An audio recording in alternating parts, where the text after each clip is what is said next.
Olá, eu sou o Cristiano Caporeso. No dia 1º de abril de 2014, escrevi um texto sobre a Venezuela. Seu nome, O Exemplo que Será Desperdiçado.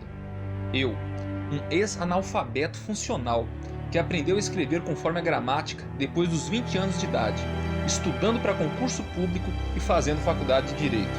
Mais um brasileiro entre milhões, que se formam todos os anos no ensino médio sem saber o mais básico da própria língua. Mesmo assim, emprestava a minha voz à razão. Não era possível que o país que reelegeu o presidente mais corrupto e corruptor de sua história seria capaz de se livrar das mazelas do bolivarianismo, a versão tropical do velho comunismo soviético, do destino de fome e morte que o povo venezuelano, assim como o cubano, foi condenado e que no século passado levou ao número macabro de 100 milhões de mortes, conforme o livro negro do comunismo. Afinal, logo em seu primeiro mandato, Lula provou para o mundo inteiro, por intermédio do mensalão, que a separação dos três poderes era completamente ilusória em nossa república. Uma mentira cheia de teatralidade que serve para ludibriar a imensa nação brasileira. E se por um lado o poder legislativo foi literalmente comprado pelo executivo do PT, por outro, a instituição máxima do poder judiciário, o STF, foi integralmente nomeado por comunistas do Partido dos Trabalhadores, e pela sua falsa oposição, o símbolo de incontestável sucesso da estratégia das tesouras, os socialistas do PSDB. Fernando Henrique Cardoso disse que quase chorou de emoção ao passar o cargo a Lula. Em pouco tempo, desde o fim do regime militar, o povo brasileiro presenciou sem falar nada o sacrifício da educação, da moral e dos bons costumes, o desvirtuamento da família, a liberalidade para as drogas, a destruição do sistema penal, a relativização da propriedade privada, o desrespeito para com o próprio Deus Altíssimo e muito mais. Porém, não reclamou, porque a economia ia bem. O PSDB prostituiu o Brasil. Com o PT, porém, toda esta situação seria agravada, como também a própria economia seria destruída. Assistiríamos à desvalorização do real e o aparelhamento da máquina pública. Foi com essa perspectiva em mente que eu escrevi que o Brasil já não tinha salvação.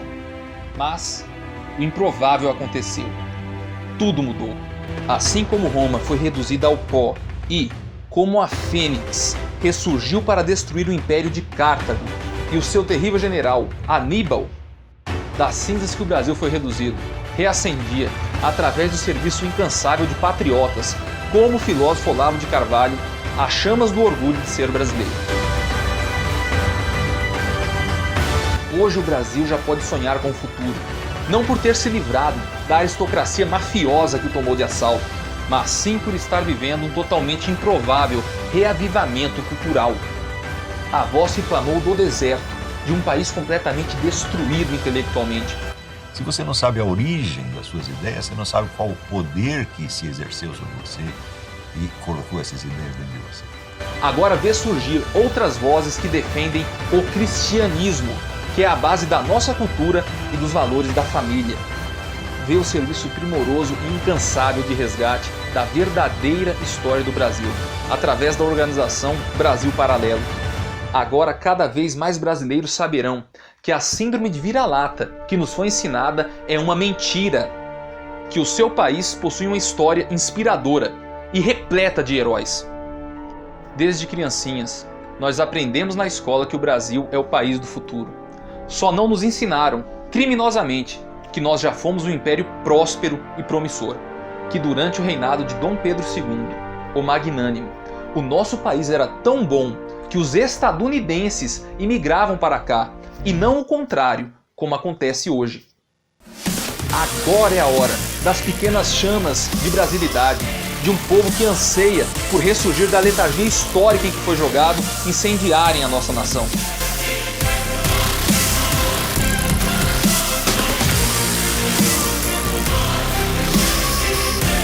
A antiga terra de Santa Cruz. O Brasil está em uma encruzilhada histórica totalmente decisiva. Os grupos políticos de maior importância são três: intervencionistas, monarquistas e bolsonarianos. Os primeiros lembram a história recente de um regime militar que salvou o Brasil das mazelas assassinas do comunismo. Os segundos sabem do melhor período da nossa história, o Império do Brasil.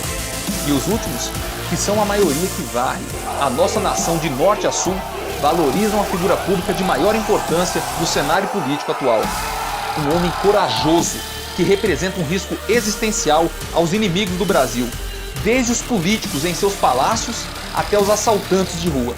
É só você não estuprar, não sequestrar, não praticar latrocínio que tu não vai pra lá, porra! Acabou!